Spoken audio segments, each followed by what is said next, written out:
பாரதிய ஜனதாவோட கூட்டணி இருக்கும் போது நீ இல்லையா? எங்களை அடிமை என்று சொல்றதுக்கு திமுகவுக்கு என்ன யோசனை இருக்கு?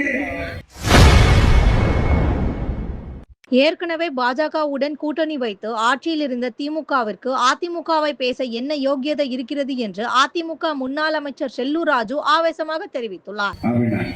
இன்னைக்கு அவங்க ஆட்சியில இள விதவைகள் மட்டுமல்ல, இன்னைக்கு பார்த்தா பெண்கள், இளைஞர்கள் அத்தனை பேருமே பாதை மாறி இன்னைக்கு போதைக்கு அடிமையாகிவிட்டிருக்கிறார்கள்.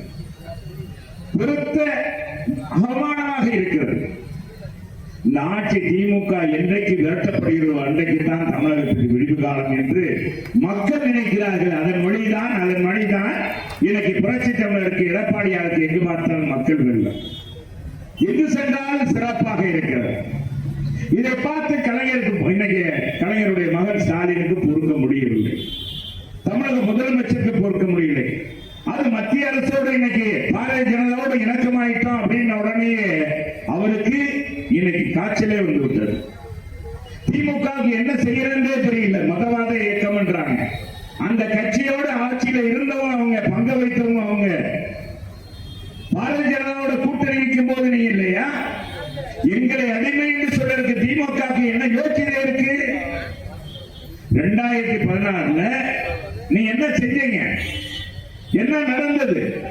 அறிவாலயத்தில் மேல ரெய்டு நடக்குது. தயாளமான கேள்வி கேட்டு சிபிஐ கீழே கூட்டணி பேச்சுவார்த்தை காங்கிரஸோடு நடந்ததா இல்லையா? இல்லை என்று மறுக்க முடியாது. 2011 எந்த காலத்திலும் திமுக காங்கிரஸோடு கூட்டணி வைக்காது என்று சொன்னவர் தானே கலைஞர். அதை காட்டிலும் நான் காங்கிரஸோடு கூட்டணி வைத்தால் பிரச்சாரத்துக்கே போக மாட்டேன் சொன்னவர் தான் இன்றைக்கு இருக்கிற முதலமைச்சர். அவர் தான் இன்றைக்கு காங்கிரஸை இன்னைக்கு தட்டி பிடித்து. செய்திகளை உள்ளது உள்ளபடி தெரிந்து கொள்ள ரெஃப்ளெக்ட் நியூஸை சப்ஸ்கிரைப் பண்ணுங்க.